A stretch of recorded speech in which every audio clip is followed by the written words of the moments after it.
you made an interesting point. So I tend to have the drip, drip, drip. This was my Johnny Manziel theory, is that everybody makes mistakes, especially when you're young. But if I see 2, 3, 4, 5, then you've got a plumbing issue. It's not just you didn't close the faucet. So there's about 6 pieces of video in college where Shedeur was a little bit of a brat, whatever. Then there's the legendary cringy draft room. Didn't love that as a B prospect. Then there's back-to-back speeding tickets, both over 90, and a missed arraignment. The NFL is navigating unexpected headlines after a former Browns coach publicly defended Deion Sanders in response to reports of multiple speeding tickets. The coach's statement has sparked extensive online debate. Supporters welcome the show of loyalty, while critics question the motive. Sanders now finds himself at the center of an unforeseen controversy, and observers want to know why a Cleveland coach is standing so firmly in his corner. The story is developing rapidly and continues to draw intense attention. When it came out that he got a speeding ticket, I said it's not really that big a deal. I feel very differently about it now. Over 40 miles an hour over the speed limit, less than 2 weeks after you just got a ticket. I don't know if that's entitlement or immaturity. There's got to be some teams that are feeling very good right now that they didn't draft him. Observers are focusing on Shedeur Sanders' recent speeding ticket, treating the violation as a measure of his character and sidelining his athletic, academic, and philanthropic accomplishments. The incident, driving 15 miles per hour over the limit in a borrowed Lamborghini, has drawn sharp criticism. In response, a former Cleveland Browns coach has taken the opportunity to comment, even though the franchise is widely viewed as unstable due to its frequent coaching changes and limited on-field success. By defending Sanders, he presents himself as an authority on discipline and leadership. The statement, coming from an organization seldom praised for stability, has nonetheless attracted considerable attention across the league. You want to defend him a little bit. I thought this was an interesting take. Yeah, I thought it was really interesting that you said you were out because of the speeding tickets. To me, that's such a minor thing. You were so high on him in terms of his completion percentage in OTAs, and I thought that was a little aggressive on your part. But with the speeding tickets, I got a speeding ticket the first night of the draft, my first year there. I thought maybe I'd get the benefit of the doubt, but they gave it to me anyways. As soon as the former Browns coach defended Shedeur Sanders, social media erupted with commentary, resembling the volume of draft night coverage. Posts and opinions appeared within minutes, and criticism escalated rapidly. Detractors amplified Sanders' minor speeding violation, while supporters argued that such reactions were disproportionate to a single traffic citation. Shedeur Sanders received 2 speeding citations, and the minor traffic issue quickly drew national attention. Before considering the former Browns coach's response, it is useful to clarify the facts. Sanders, son of Pro Football Hall of Famer Deion Sanders and a current college quarterback, was twice ticketed for exceeding the limit while driving a high-performance vehicle. Commentary on social media escalated rapidly, with critics framing the incident as a significant character concern, even as the league has historically tolerated far more serious legal transgressions. Stepping into the debate, a former Cleveland Browns coach, best known for a tenure filled with losses and contested decisions, issued a strong public defense. He argued that 2 speeding tickets should not define Sanders' reputation or overshadow his on-field talent and community work, urging a balanced assessment of the player's actions. I don't love it from a 5th-round draft pick. I don't love that it happened multiple times, but I do think that this is the first time he's been away from his dad, and there's gonna be some growing pains now. Would I sell my stock on it like you are? Not because of a couple speeding tickets, especially in light of the problems that Brown's quarterback room has had to deal with legally in the last few years. I mean, this is nothing. The debate quickly shifted from 2 speeding citations to broader claims about integrity, growth, and leadership. The former Browns coach framed the infractions as moments for personal development and urged observers to view them in context. Critics responded forcefully. Some called for disciplinary action, others questioned Deion Sanders' parenting, and a few sought to discredit the coach himself, despite his professional record already being widely analyzed across the league. The reaction underscores an apparent inconsistency in public standards. Fans often overlook on-field confrontations, heated sideline arguments, and other significant controversies, yet they treated Sanders' routine traffic offenses, speeding without evidence of reckless endangerment, as indicators of serious character flaws. If such minor violations were adopted as the primary measure of morality in professional football, many players would face similar criticism. Sports media amplified the story almost immediately. Television panels dissected Shedeur Sanders' decision-making, treating 2 speeding tickets as indicators of deeper character concerns. Networks aired detailed segments under banners such as red flags and road rage, repeatedly questioning whether the citations might affect his draft evaluation. Although Sanders is already regarded as a first-round prospect, analysts emphasize that NFL teams value discipline and legal awareness when forming final assessments. Many commentators overlook the fact that other high-profile players have faced more serious offenses without similar scrutiny. Throughout the coverage, the former Browns coach defended Sanders, portraying him as a talented quarterback subjected to disproportionate criticism in a culture that expects near-perfect conduct. His argument was thorough and methodical, asserting that the traffic violation should not overshadow Sanders' skills, work ethic, or future potential.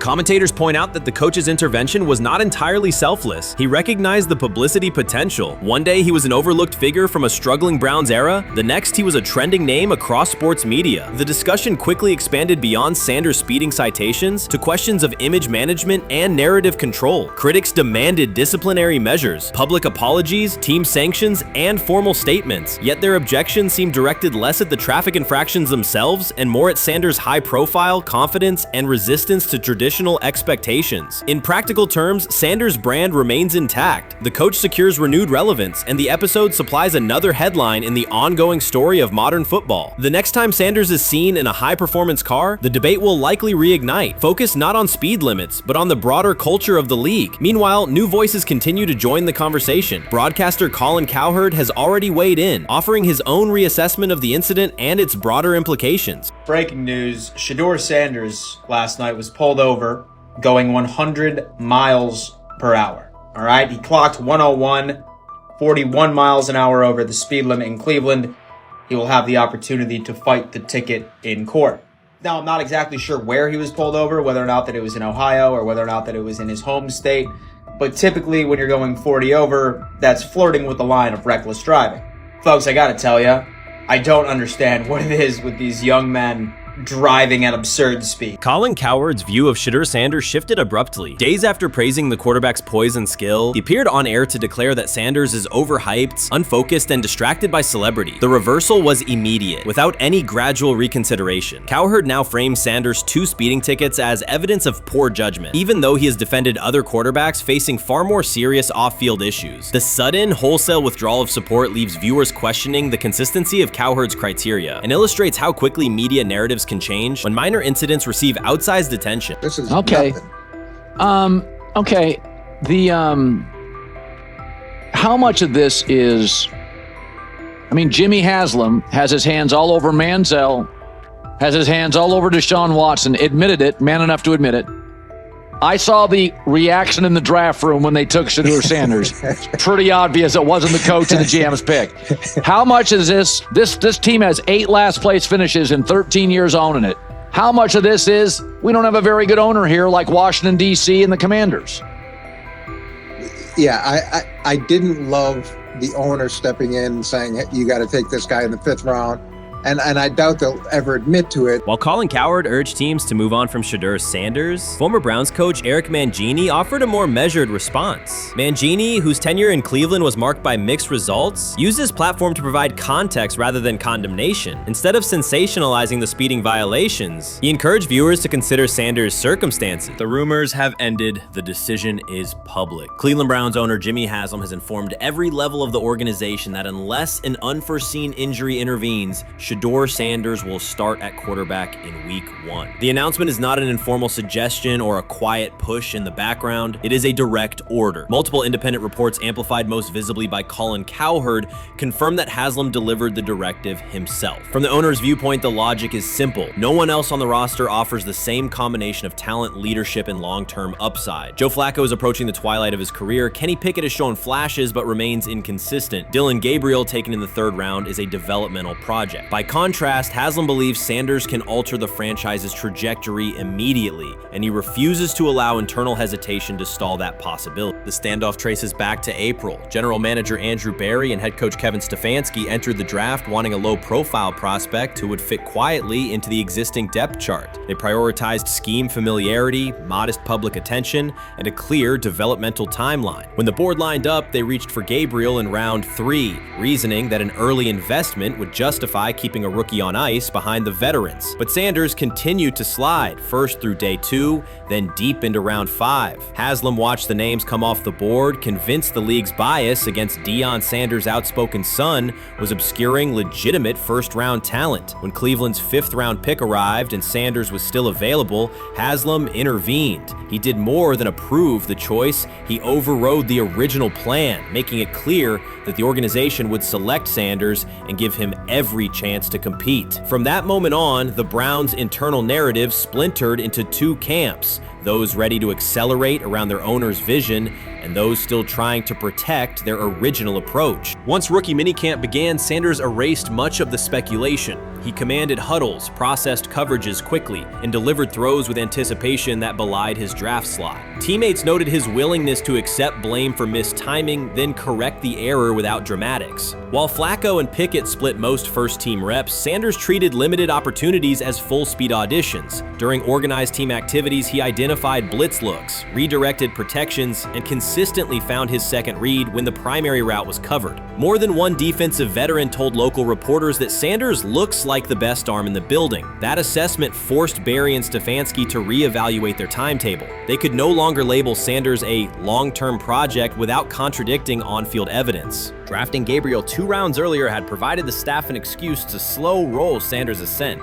Coaches could point to investment cost, meeting room familiarity, and installation comfort to justify Gabriel's snap share. Yet each practice rep in which Sanders outperformed the 3rd rounder weakened that shield. Behind closed doors, position coaches began requesting more Sanders film for cut-ups, and offensive assistants quietly shifted meeting questions toward concepts the rookie already executed well. By mid-June, Berry himself started describing Sanders not as a developmental asset, but as a competitive option.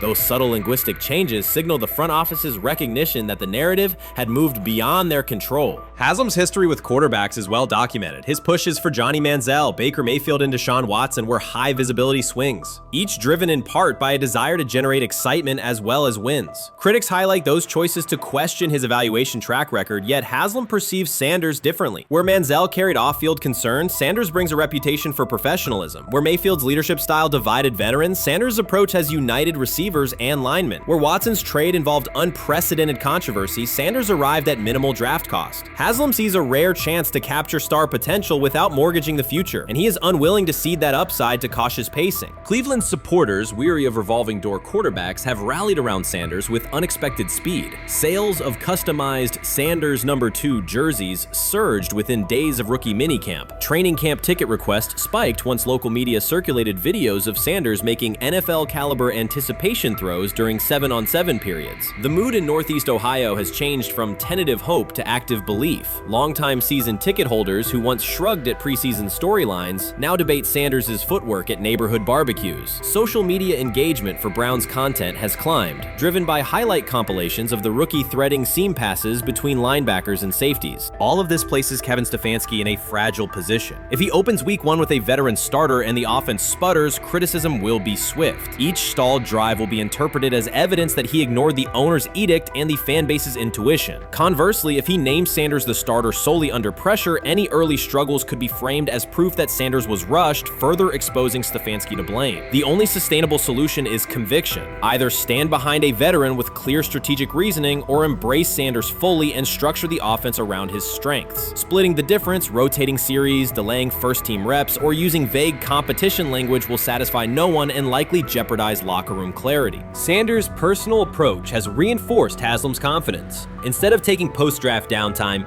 he traveled to Texas to train in full Browns gear at facilities near his father's home. The leaked clip of Sanders executing footwork drills in helmet and pads wasn't a marketing ploy. It was a glimpse into a quarterback visualizing Week 1 live. Team personnel who viewed the footage recognized purposeful rehearsal, cadence calls, pocket movement against simulated pressure, and follow-through adjustments based on imagined rush lanes. Observers asked why a rookie would conduct such intense solo sessions in May. The answer is straightforward. Sanders does not view himself as a developmental pick. He considers himself the starting quarterback of the Cleveland Browns and prepares accordingly.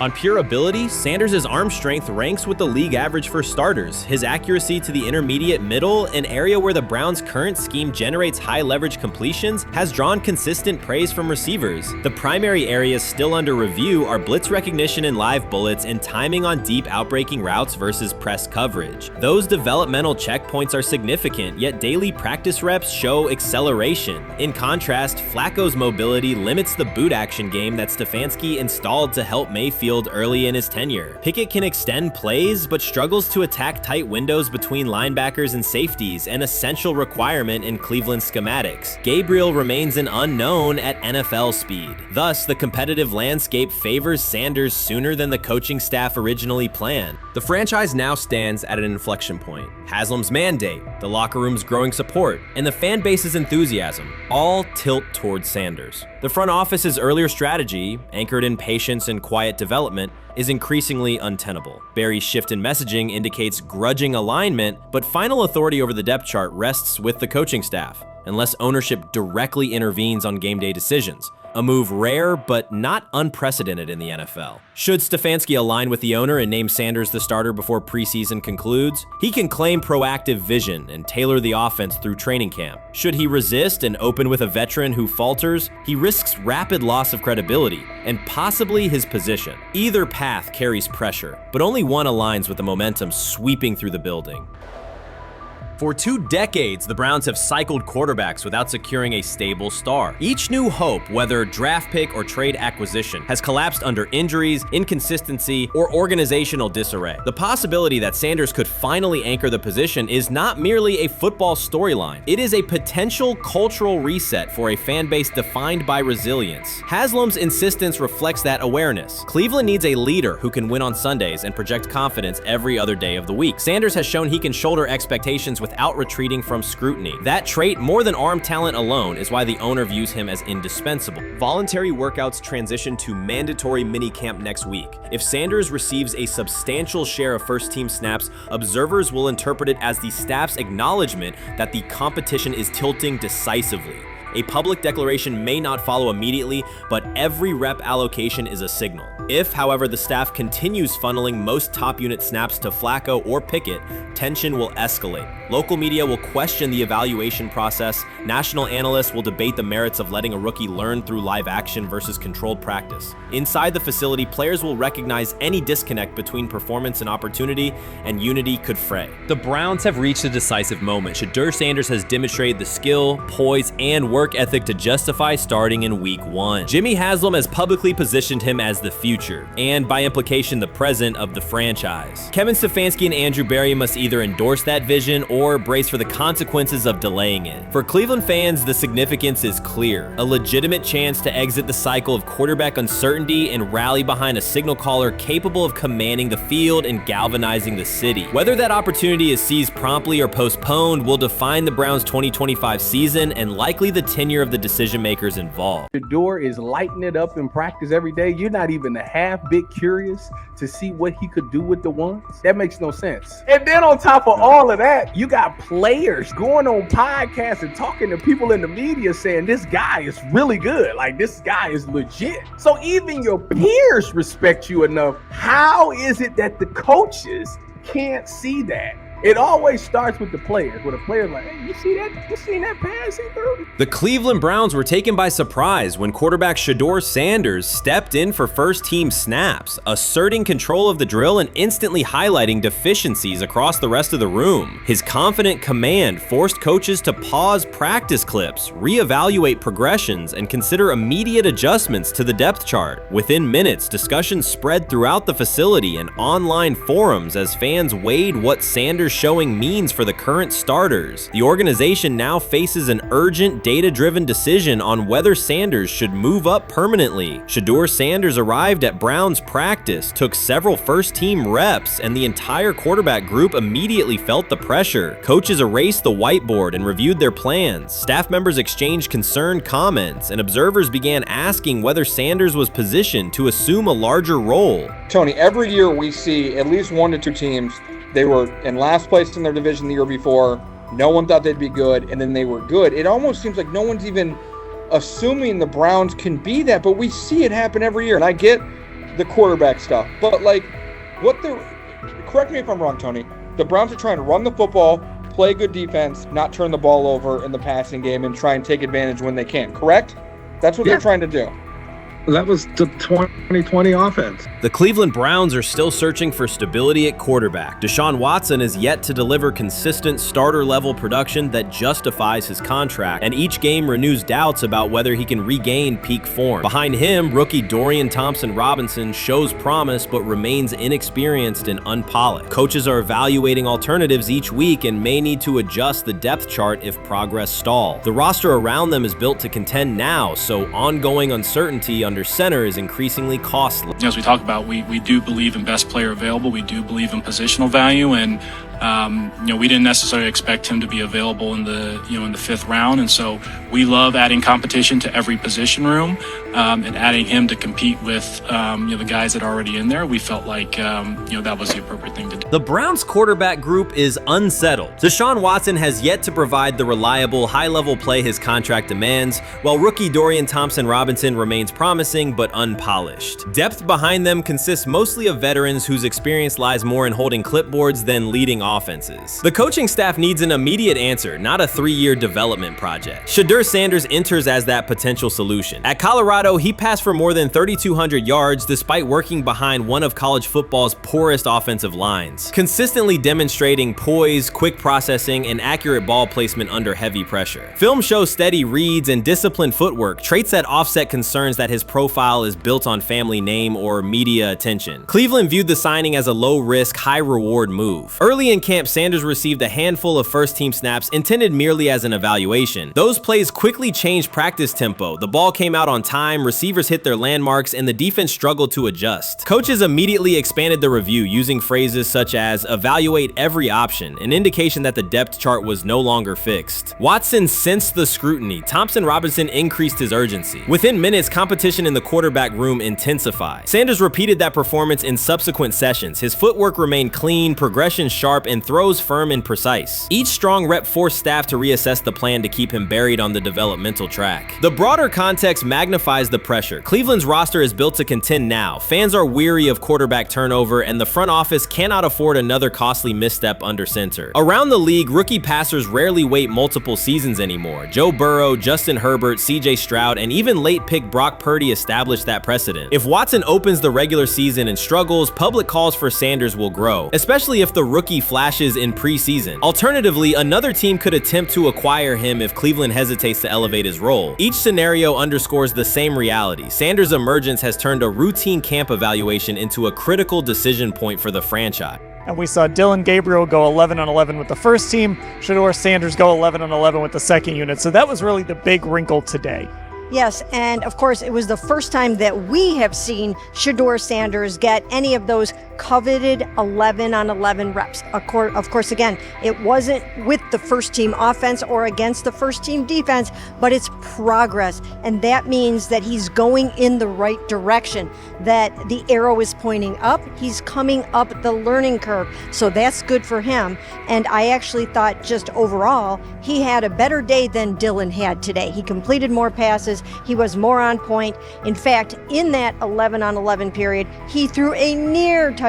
Desperation can push franchises toward aggressive decisions, especially when their quarterback options appear unconvincing or outdated. One scenario now emerging is that Sanders earns enough confidence to take full preseason reps with the starters, forcing Cleveland to revisit a depth chart it believed was settled at the beginning of July. His practices demonstrate that the excitement around him is grounded in measurable performance. Accurate, high-velocity passes against first-team defenses, and confident command of the huddle. Each strong outing also heightens league-wide interest.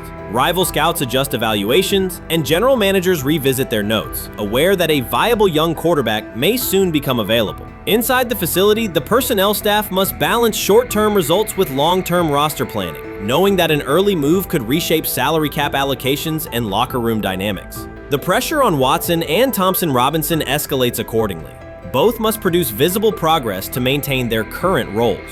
Cleveland's recent history shows how quickly promising quarterback situations can devolve into controversy. The franchise has turned potential breakthroughs into organizational turmoil before, so observers remain cautious about how this competition will unfold.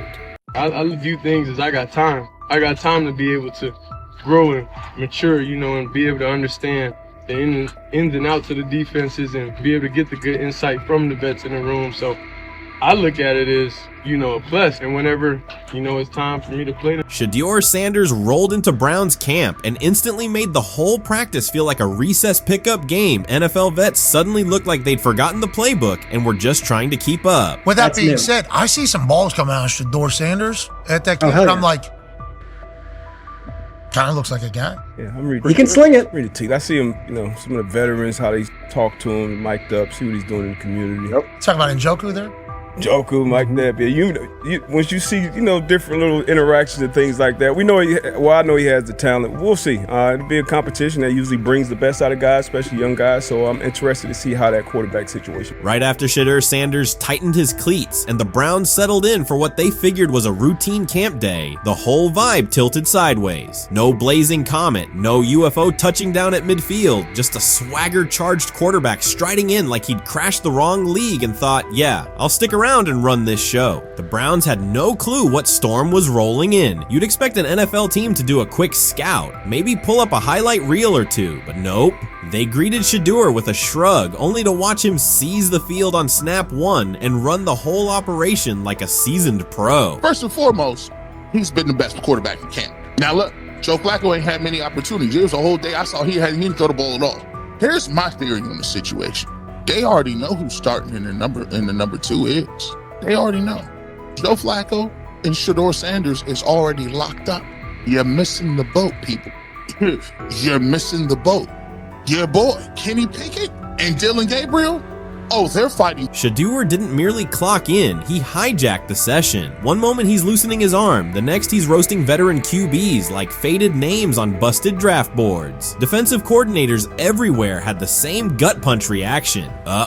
His pocket poise, straight disrespectful. His timing, psychic, and every pass left his hand like it was laser guided to its mark. While Shedeur Sanders was slicing up routes, the Browns secondary looked less like an NFL backfield and more like a gaggle of dads sprinting through a Saturday fun run. Big on enthusiasm, short on closing speed. Coaches fought the urge to slam the emergency horn. Players traded wide-eyed, "Are we serious?" stares, and someone even double-checked that a hidden camera crew wasn't about to pop out of the tunnel. But nope, this was pure Shedeur. Half cold-blooded surgeon, half highlight factory. He wasn't dropping a casual "I'm here," he was crafting a masterclass. From the first rep, the tempo changed. Shedeur Sanders accepted the snap with steady footwork, diagnosed the Browns' single high shell, and delivered a tight window seam route that forced the free safety to recover late. Throughout the period, he manipulated leverage with quick shoulder fakes, moved through full field progressions, and released on time from a balanced base, consistently putting the ball on his receiver's upfield shoulder. Cleveland's coverage struggled on multiple fronts. Safeties hesitated between deep half responsibilities and underneath support, creating voids at 15 to 20 yards. Cornerbacks and off-man were caught in trail position when Sanders used rhythm throws on 3-step drops, while those who tried press technique had their inside hand neutralized by his receivers' outside releases. Linebackers widened to match shallow crossers, leaving the middle hook unguarded for pivot routes and option digs. One corner attempted a line of scrimmage jam. Sanders immediately adjusted the route to a back shoulder fade, releasing the ball before the break and rendering the press ineffective. Over the session, he showcased pocket discipline, reclimbing to maintain throwing lanes rather than drifting, and finished with a series of anticipatory throws against cover 2 cloud, fitting vertical outs between the flat and deep half defenders. Sanders' combination of rapid post-snap processing, precise ball placement, and pocket efficiency exposed coverage mismatches at every level and highlighted communication gaps in the Browns Browns secondary. By mid-session, the Browns defensive staff clearly recognized their calls were outmatched. Every adjustment, a roll to cover 6, a simulated pressure, a late rotate to too high, was neutralized once Shedeur Sanders confirmed the post-snap picture. Routes that had taken weeks to script were beaten by timing and location. Comeback set at 12 yards broke open before the corner's transition. Slot seam outs dotted the void between the flat and deep half defender, and boundary receivers beat press with quick hand techniques, receiving the ball before the trail man could recover. Sanders' command was methodical. He used cadence to freeze plug blitzes, re-ID'd the mic when linebackers sugared the A-gaps, and maintained a firm base so he could reset and fire without resetting his feet. His receivers benefited from that rhythm. Top of the stem, eyes back. Ball delivered on their upfield shoulder, allowing immediate transition to Wayese. The Browns front tried a late stunt to compress the pocket. Sanders climbed 2 steps, re-spotted the shallow crosser, and delivered in stride, turning a potential sack into a 20-yard gain. What stood out most was how little ramp-up Sanders needed. From his first series, he processed full field concepts at tempo, cycling through progression reads without hitching. The poise under interior pressure, consistency in ball placement, and ability to manipulate zone defenders left the Browns' coordinated disguise packages ineffective and forced them into static coverage by the end of the period. In short, Sanders' efficient mechanics, rapid processing, and anticipatory accuracy rendered Cleveland's defensive game plan ineffective at every level, from pre-snap disguise to post-snap spacing. Imagine there's many people that think Dylan Gabriel's a better quarterback than Shedeur Sanders. I don't care where they were drafted. If the Browns are the one team that thinks that, then I'm going to suspect it's not true. They don't know what. Listen, I've been on every quarterback evaluation for 30 years. Right. I never root against anybody. Yeah. But I'd be surprised if Dylan Gabriel's ever a legitimate starting quarterback for the Cleveland Browns. I'd be surprised. I just don't think. Well, then it is a wasted pick because you took him in the top 100. Yeah, but potentially. Yeah. May get away with it because of Shedeur. An edge rusher chirped at Shedeur Sanders between snaps, hoping to shake his rhythm. On the very next play, Sanders answered with a 30-yard laser, a deep dig from the boundary side that split the single high safety and the trailing corner. He hit the top of a 5-step drop, kept a firm base, and delivered on time to the receiver's outside shoulder, turning what should have been a routine rep into a sudden change explosive. From that moment on, every coverage wrinkle the Browns tried, rotating from cover 3 to quarter half, flashing a Tampa 2 shell, mugging both A-gaps, was met with a precise counter. When corners pressed, Sanders adjusted the route to a back shoulder fade. When safeties widened, he checked to a glance post. When linebackers bailed, he found the running back on a delayed option out of the backfield. Even late simulated pressures couldn't move him off his spot. He simply climbed, reset his feet, and fired. As Cleveland's defenders rotated through checks, Sanders manipulated them with cadence and eye discipline. He froze weak side safeties long enough to create intermediate windows, then feathered the ball into those lanes before help could arrive. When the Browns finally dropped 7 and matched every route, Sanders tucked the ball and converted 2 separate 3rd and 6 situations on the ground, reminding everyone that his mobility is as calculated as his arm. By the end of the session, the defensive coordinator's call sheet looked obsolete. Sanders had neutralized blitz looks, exposed spacing issues in zone, and forced the unit into static base coverage just to survive the period. It wasn't a camp drill anymore. It was a clinic on timing, processing speed, and controlled aggression, delivered snap after snap by a quarterback who never needed a warm-up lap to own the field. They never planned on taking him. The problem is, like Ocho Cinco said, you got somebody that has endeared himself to the locker room. And guess what? The difference between him and Tim Tebow, the biggest one, is he can play. He can throw the ball. Tim Tebow running around being an H-back. He can throw the ball. And he's done everything he needs to do. He ain't saying nothing. He ain't rocking the boat. He ain't mad about the reps. He ain't mad about none of that. All the people out there want to see is this, like Tyler said earlier. We want to see what he can do with Jerry Jeudy. That's it. I want to see what he can do with David Njoku. I want to see him with Junkins. I want to see him with the first running backs. If you are cooking, if you are beating down the doors with the 3s and 4s, guess what?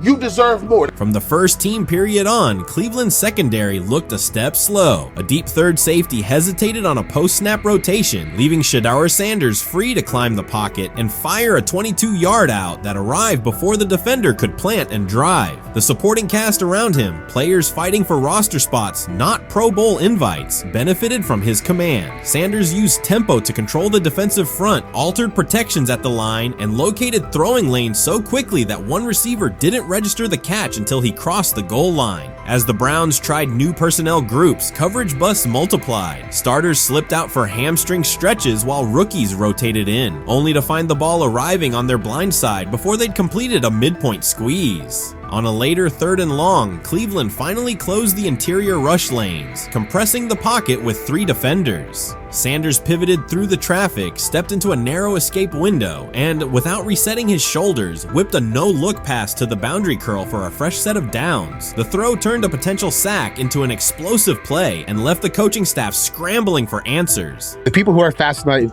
by Shedeur for whatever reason, whether it's his play, I guess, last year was kind of fun. If you're just like a guy who grew up like loving Deion Sanders and passed that love on down to your kids, I can see why you're like that.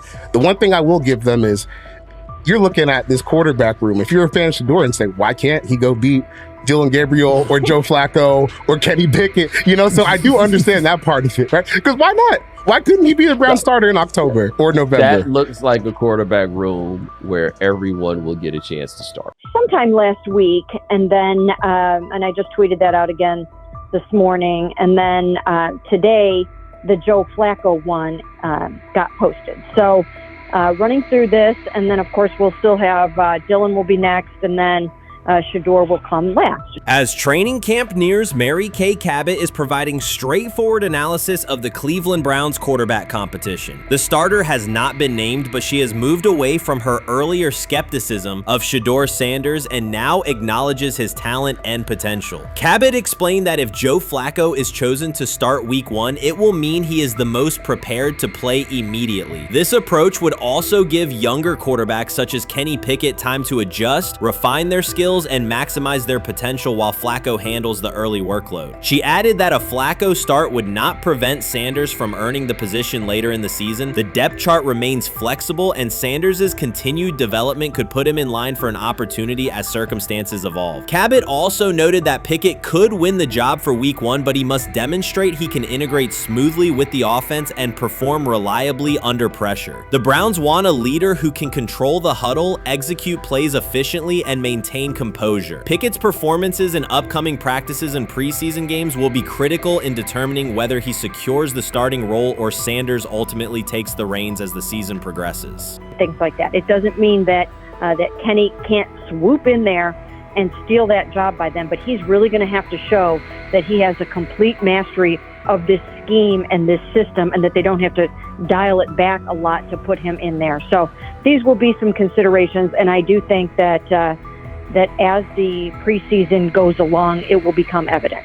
Kay Cabot recently stated that Shedeur Sanders is ready, and the Cleveland Browns are monitoring him closely. After a strong showing during organized team activities and minicamp, Sanders has made notable strides in his development. With continued progress, he is expected to return to the field prepared to contribute meaningfully. The Browns coaching staff is tracking his growth, and anticipation about his long-term role is increasing. Cabot added that if Sanders maintains this trajectory and continues to demonstrate poise within the team, he will have a legitimate chance to earn the starting quarterback job. Each practice rep strengthens his case, reinforcing the possibility that his development could benefit both the player and the organization. As Sanders impresses, discussion about his future in Cleveland becomes more compelling. Cabot also emphasized Sanders' advanced understanding of the offense. She noted that his football IQ appears in every drill and that he seems ready to execute the Browns system at full speed. His ability to process defenses quickly and make decisive reads distinguishes him from his peers. With the appropriate opportunity, Cabot believes Sanders could become a genuine difference maker for the Browns. One area Cabot highlighted is Sanders' command of pre-snap adjustments. His capacity to diagnose defensive fronts and communicate changes gives him an edge and reflects high football intelligence. If he translates those reads into consistent connections with his playmakers, he could elevate the Browns' offense significantly. By comparison, Cabot said quarterback Dillon Gabriel is still refining his grasp of complex terminology and play calling. While Gabriel possesses upside, Sanders' comfort with intricate concepts and his ability to manage tight pockets under pressure give him a clear advantage at this stage. stage. Gabriel must sharpen those elements to compete at Sanders' level. Cabot previously reported that Sanders had already earned first-team practice snaps ahead of Gabriel. Her latest update confirms that Sanders is now approved as the Browns' starting quarterback, solidifying the organization's commitment to him as QB1. Expectations are high, and his response to the challenge will be closely watched throughout training camp and preseason. Cabot further noted that head coach Kevin Stefanski authorized Sanders to take expanded first-team reps beginning next month. This milestone underscores Sanders' readiness and the coaching staff's confidence in his progress. As the regular season approaches, Sanders aims to cement his status as the starter, and the competition for that position is intensified. Though Sanders leads the race, Kenny Pickett remains in contention. Cabot stressed that Pickett must prove he can integrate seamlessly with the offense and perform consistently under pressure. His performance over the next several weeks will determine whether he can challenge Sanders for the starting role.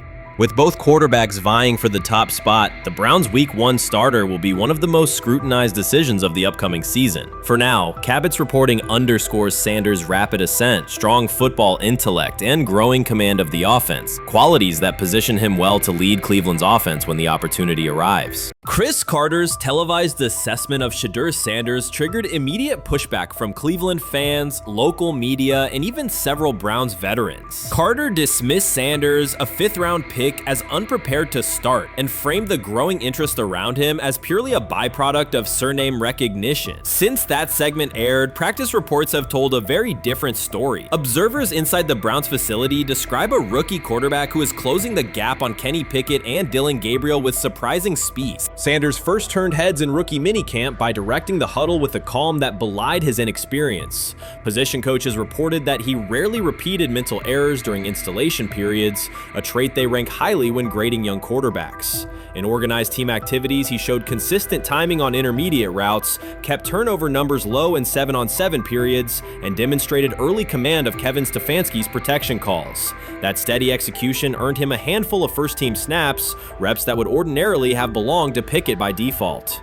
By mandatory minicamp, the rotation had shifted again. Practice notes from beat reporters detail the rise in Sanders' workload each day. Red zone series against the starting defense, 2-minute drills, and full field scrimmage possessions in which he checked out of called plays when fronts dictated it. Mary Kay Cabot, initially skeptical Sanders would challenge for game day snaps in 2025, wrote after consecutive sessions in mid-June that his footwork, release speed, and pocket management had, quote, meaningfully tightened since rookie camp. Her tone marked a clear departure from early spring projections that labeled Sanders a long-term developmental project. The broader quarterback context in Cleveland magnifies that progress. Deshaun Watson's availability and form remain uncertain after 2 injury-interrupted seasons, while Pickett's transition from Pittsburgh has been uneven. Dillon Gabriel's arm strength is evident, but coaches continue to stress hesitation in his full-field reads. Against that backdrop, Sanders' quick decision-making and mechanical efficiency have begun to look less like a pleasant surprise and more like the roster's most reliable short-term plan. Inside the locker room, acceptance has followed performance. Wide receivers cite Sanders' ball placement on outbreaking routes, noting that the ball routinely arrives on the upfield shoulder, a small but essential detail that allows for yards after the catch. Offensive linemen appreciate his pocket awareness. Joel Bitonio remarked privately that Sanders slides up instead of bailing when edge pressure flashes. Defensive backs say his eye discipline forces them to hold coverage longer than they expected against a rookie. Such cross-positional respect develops only when day-to-day tape shows tangible improvement. The reaction to Carter's critique highlights a recurring double standard applied to young black quarterbacks. Traits celebrated as swagger or confidence in other players were labeled arrogance when associated with Sanders, yet the quarterback himself has not responded publicly. There have been no subtle social media jabs, no mention of critics in interviews, only repeated references to competing for every rep and learning from veterans. That measured approach, combined with hard evidence from practice, has softened earlier doubts among coaches who prioritize demeanor as much as arm talent. Within the coaching staff, the discussion now centers on readiness thresholds. Stefanski's scheme relies heavily on quick rhythm throws, defined reads, and disciplined pocket movement. Those requirements align with Sanders' strengths: a compact release, willingness to target the middle of the field, and instinctive timing on RPO concepts carried over from his college tape. Staffers reviewing cut-ups from joint practices note that his internal clock already approximates NFL speed, a metric they did not expect to see until mid-season at best. If that trajectory continues through preseason games, the Browns face a consequential decision. Starting a 5th-round rookie 6 weeks after training camp opens would unsettle salary cap assumptions, depth chart politics, and external perceptions of organizational stability. Yet the internal mandate remains clear: the most prepared quarterback will play. That standard places Sanders in genuine contention because every practice metric used to grade readiness, turnover ratio, red zone efficiency, third down conversion rate has trended in his favor since early June. The organizational stakes are considerable. Cleveland has cycled through starting quarterbacks at a startling pace over the past decade, shifting from first-round investments like Baker Mayfield to high-cost gambles such as Watson, each move packaged as the long-awaited solution. A rookie chosen outside the first 100 picks ascending to the top of the depth chart would challenge long-held league assumptions about draft pedigree and opportunity. It would also validate the evaluation philosophy that prioritized Sanders' intangibles: processing speed, leadership presence, over conventional arm strength thresholds that pushed him down the draft board. Carter's televised remarks now sit awkwardly alongside daily updates from Berea. His critique relied on pre-draft labels and the presumption that a late-round passer with a famous father would need a redshirt year. Practice film contradicts that stance. Sanders checks protections at the line, manipulates safeties with shoulder fakes, and has reduced turnover-worthy throws and full-speed sessions to single digits. Statistics normally cited for veteran backups, not rookies. The longer that evidence accumulates, the more Carter's comments appear rooted in legacy bias rather than objective performance review. None of this guarantees Sanders will open the season on their center. Preseason defenses test quarterbacks in ways practice cannot. Defensive coordinators will disguise pressure and boundary rotation to force late decisions. Sanders must show he can adjust protections and exploit mismatches without the benefit of a controlled environment. Yet within the Browns facility, the conversation has shifted from if he will be ready to when. Quiet confidence from Amari Cooper and other veterans suggests they believe Sanders can steady an offense searching for consistency more than highlight reel heroics. Sanders' rise also affects long-term roster calculus. If he earns the job and performs competently, Cleveland gains starter-level production on a cost-controlled rookie contract, freeing cap space allocated to other positions. That scenario could reshape roster-building strategy in a division featuring Joe Burrow and Lamar Jackson, quarterbacks whose contracts consume significant percentages of team payroll. A capable, low-cost starter would allow the Browns to reinforce their offensive line and secondary while retaining core veterans, a competitive advantage few teams enjoy.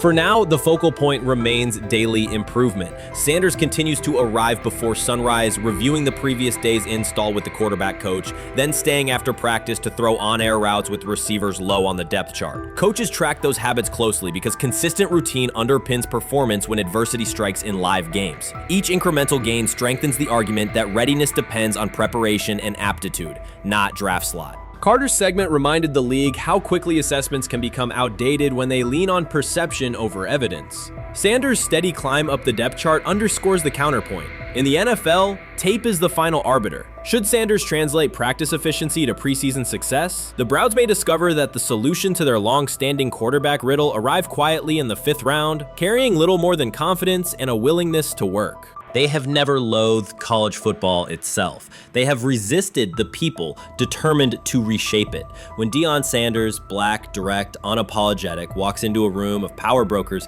and speaks with authority instead of deference, critics recoil. During his playing days, they complained about celebrations and gold chains. Now that he is a head coach, mentor, and father, they label him something more polite, but just as dismissive: a problem.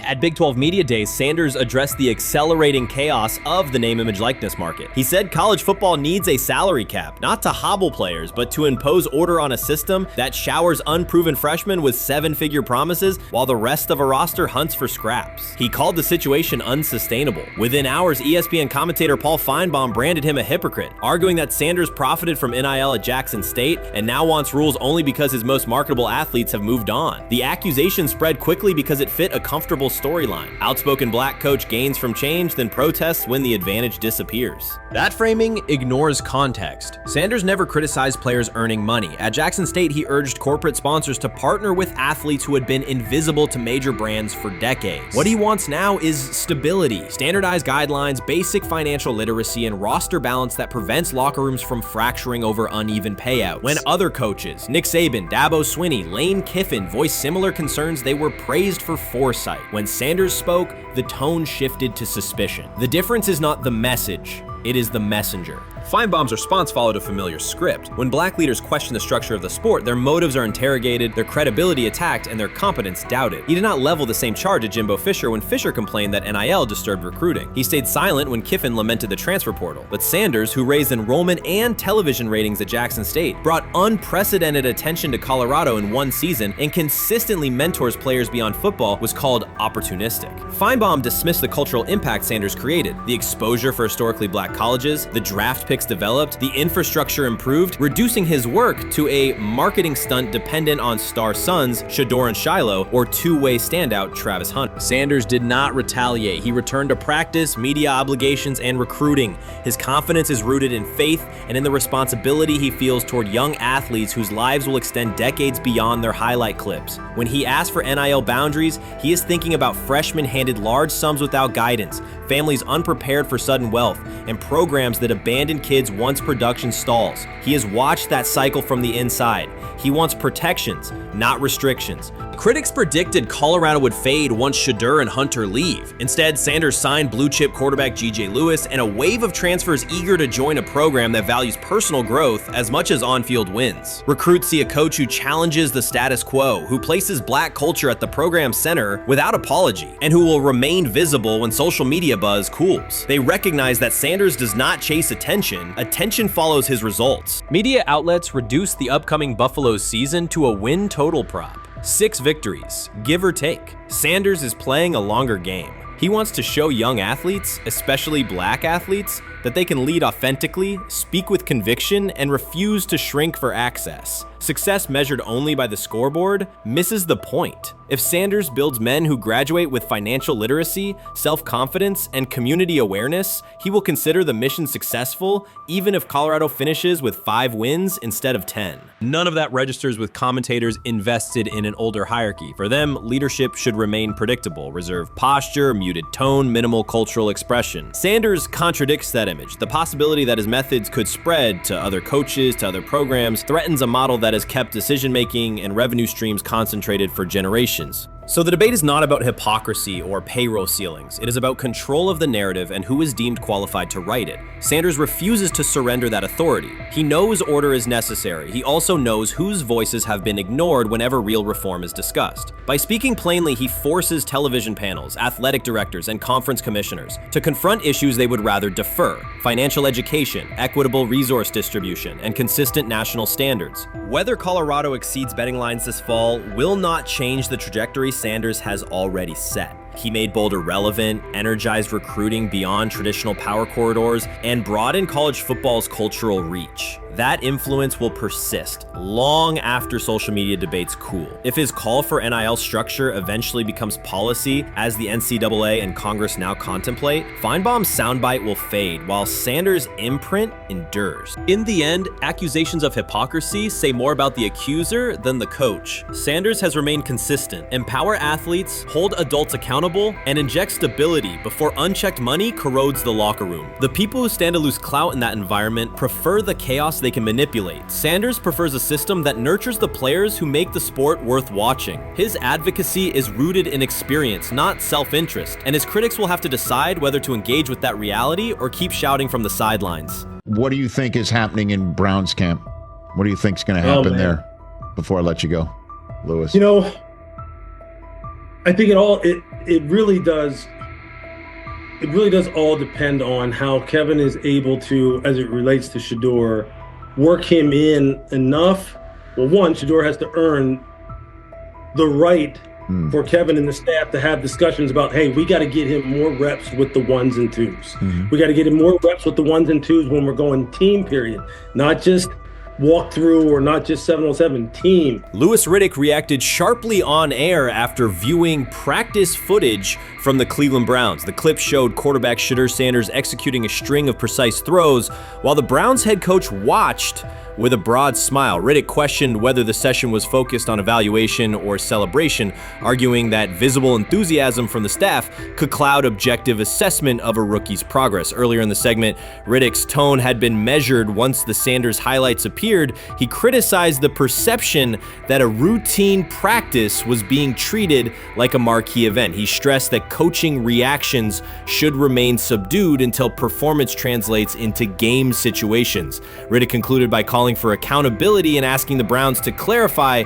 how they plan to manage expectations for Shedeur Sanders as training camp continues. Couldn't imagine me myself saying, hey, you know what, as someone who has been at the very bottom to try and ascend to like some level of success, I could never imagine going, you know what would be really cool? I'm gonna play a joke on someone like this and make pretend that I'm a GM and I'm drafting you when actually I'm not, and then I'm gonna hang up and just giggle about it. I mean, what the hell are we doing? Seriously, what are we doing when we think that that kind of crap is funny? I don't know. Trying to get likes on TikTok. I don't have the right words for it. Right, Lewis, I'm gonna say this. I don't have the right words for it. Few situations unsettle a former front office executive faster than watching coaches celebrate a rookie quarterback before pads come on in August. In Louis Riddick's view, the Browns staff did more than acknowledge promise. They acted as though they had already secured their franchise leader. Throughout the session, Shedeur Sanders delivered 40-yard throws off his back foot, ran crisp 2-minute drills, and displayed steadiness rare for a first-year player. According to reports, each successful rep drew audible admiration from the sideline, highlighting how quickly enthusiasm has escalated. When Riddick reviewed the same practice tape and heard the glowing comments, he challenged the reaction on live television. He argued that a few controlled drills should not override the methodical scouting and development work that normally guides roster decisions. Riddick's criticism focused less on Sanders' talent than on the evaluation process. He warned that comparing a prospect to established stars or joking about renaming the stadium creates pressure before the player has taken an NFL hit, faced a disguised coverage, or logged a preseason snap. Praising potential is acceptable, he said, but anointing a savior in July risks repeating the organization's history of premature quarterback expectations. Sanders brings confidence shaped by his father's legacy and his own disciplined preparation, yet Riddick insists that progress must be confirmed over time. He urged the Browns to temper public excitement, follow a structured development plan, and reserve celebratory reactions for on-field results that matter. Regular season production under live pressure, not highlight clips from a midsummer workout. He has to earn that. Kevin has to figure out a way to do that. So then you can reasonably assess what you have in him compared to Dillon Gabriel, compared to Kenny, compared to Joe Flacco. If you don't, then the conversation around surrounding him is going to continue to be what it's been, which is, but for some people, he was overhyped all along. He's not that great of an athlete, doesn't have a big enough arm. There's a reason why he was a 5th-round pick, blah, blah, blah, which I don't believe.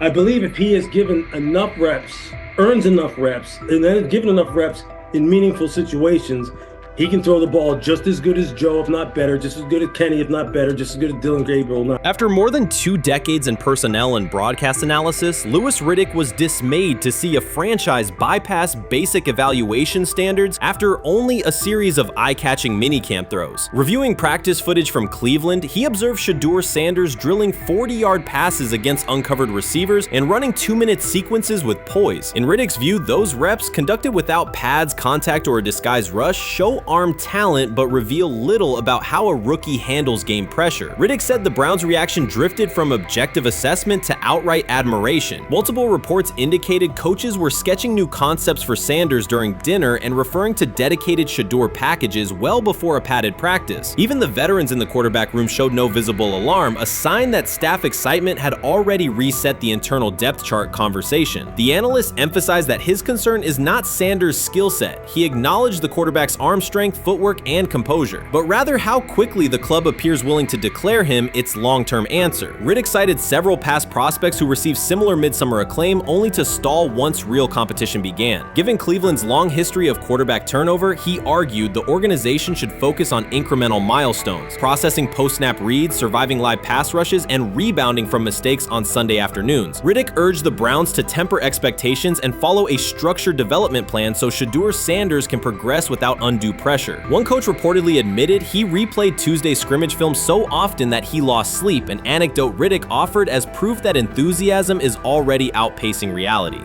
All asking now is what is going on with Shedeur Sanders, and so the floor is yours. Maybe you can make sense of this free fall with what was at one point the top-rated quarterback in this draft class. Yeah, see, I think at this point in time, this really isn't a football discussion any longer. This is a personal discussion. This is about it's a fit discussion. It's whether or not teams are just comfortable with everything that comes along with Shedeur in terms of who he is as a person, all the people that are surrounding him in terms of his inner circle, and whether or not teams deem that to be something that they're comfortable with. Right or wrong, that's the only conclusion you can really come to at this point. Louis Riddick voiced an escalating concern during the segment. Having witnessed numerous quarterback setbacks in his career, he worries another may be forming, not because Shedeur Sanders lacks talent, but because the praise around him is growing without restraint. Sanders has simply attended practice, delivered accurate passes, led the huddle, and shown the composure expected of an NFL player. Riddick fears the Browns' reaction, treating routine drills as proof of long-term success, risks setting premature expectations. He cautioned that the organization seems ready to celebrate a franchise savior before Sanders has taken a competitive snap, noting that such early adulation has derailed promising prospects in the past and could impede Sanders' measured development. Watson says he has been mentoring Shedeur Sanders at the quarterback position. The biggest failure in the NFL is now mentoring quarterbacks. The most overpaid underdeliverer at the position is now mentoring 2 rookie QBs and a Super Bowl champ. So what exactly are you mentoring him at? You have had 24 civil lawsuits that you paid off to go away. And when you play, you are as ass as those massage therapists are, apparently.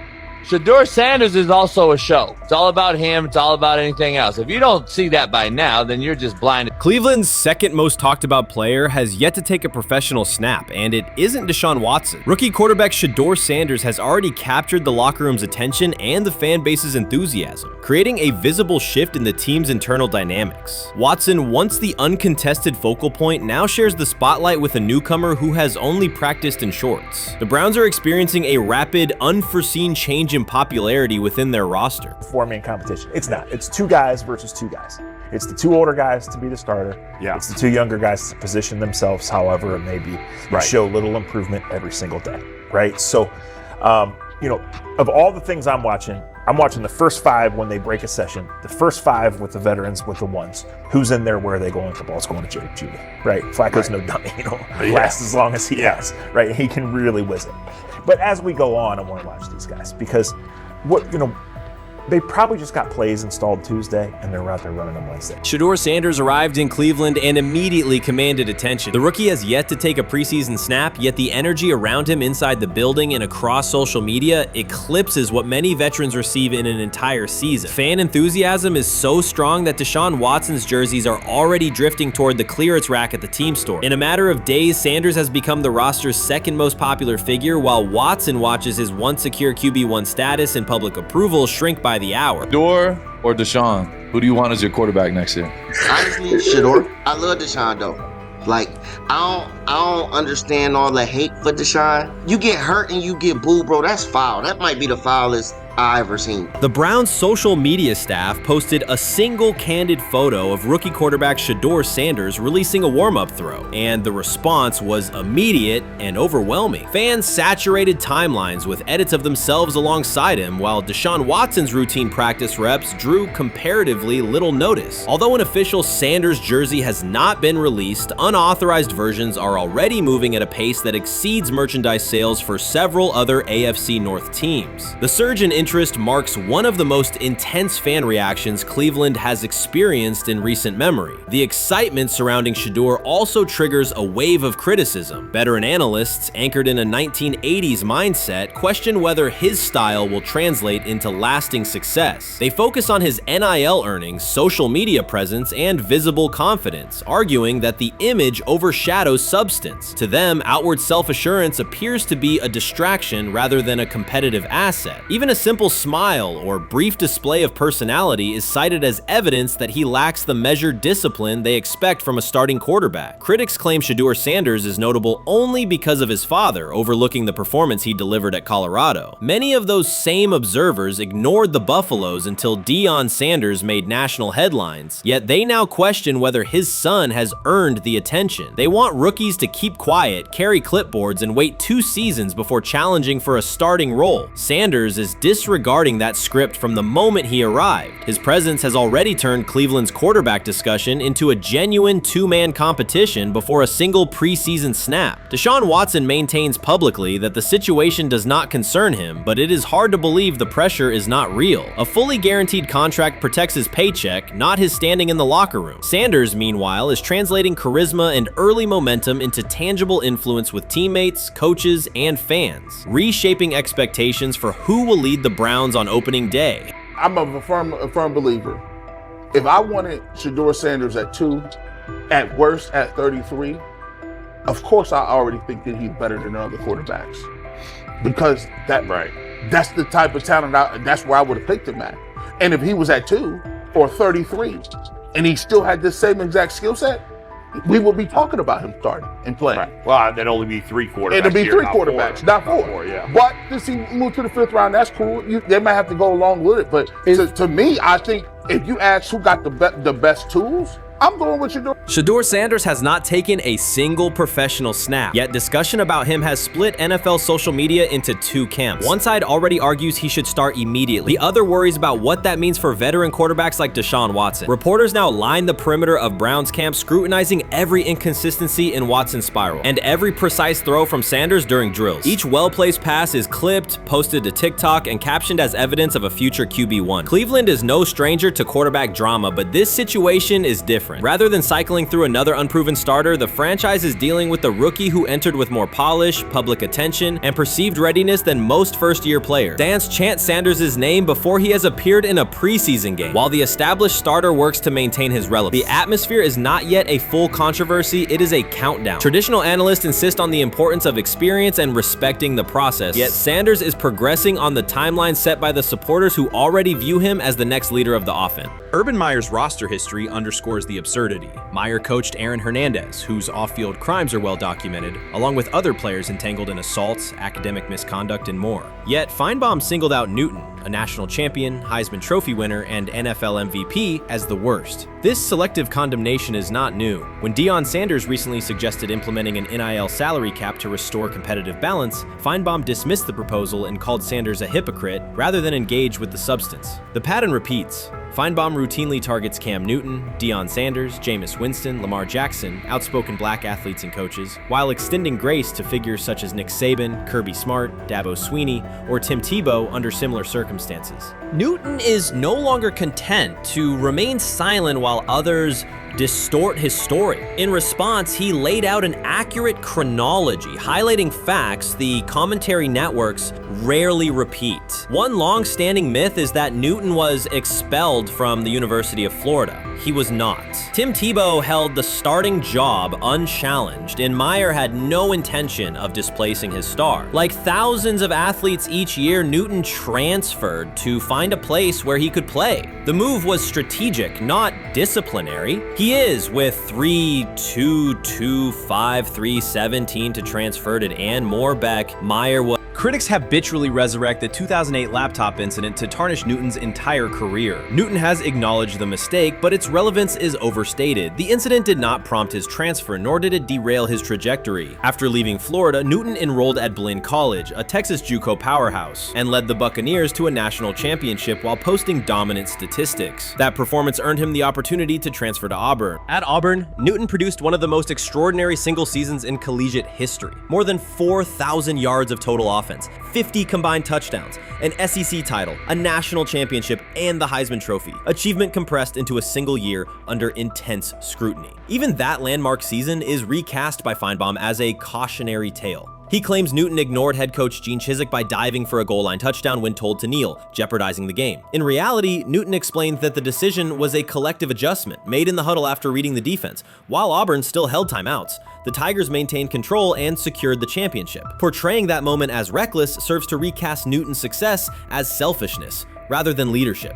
Feinbaum's approach to Sanders reflects the same dynamic. When Sanders urged a structured NIL ceiling to protect athletes and stabilize rosters, Feinbaum immediately labeled him hypocritical. Yet when Saban or Sweeney voice identical concerns, Feinbaum frames them as thoughtful guardians of the sport. The inconsistency reveals that the determining factor is not the argument but the identity of the speaker. Unapologetic black leaders who control their narratives, challenge entrenched hierarchies, and Feinbaum's commentary often functions as a check on that influence. Newton countered Feinbaum's latest attack with a concise statement. "You're lying, Paul. Please stop." Behind those words lay a broader indictment of the media machinery that weaponizes half-truths. By calling Newton the worst player Meyer coached, Feinbaum was seeding doubt among fans, front office evaluators, and future historians. Newton, now an established media presence and entrepreneur, no longer depends on traditional outlets to correct the record. He reminded audiences of 3 essential truths. He departed Florida on his own terms, he led Auburn with support from coaches and teammates, and he captured every major accolade available in college and professional football without conforming to prescribed expectations. An unspoken rule lingers in American sports discourse. Black athletes may excel, but must do so quietly, gratefully, and without highlighting systemic inequities. Newton broke that expectation early by celebrating with unreserved joy, answering questions candidly, and refusing to minimize his personality. For some commentators, that confidence is reinterpreted as arrogance. Feinbaum's repeated attempts to undermine Newton follow a familiar script of policing behavior rather than analyzing performance. Yet, legacy rests not in a pundit soundbite, but in tangible achievements and public memory.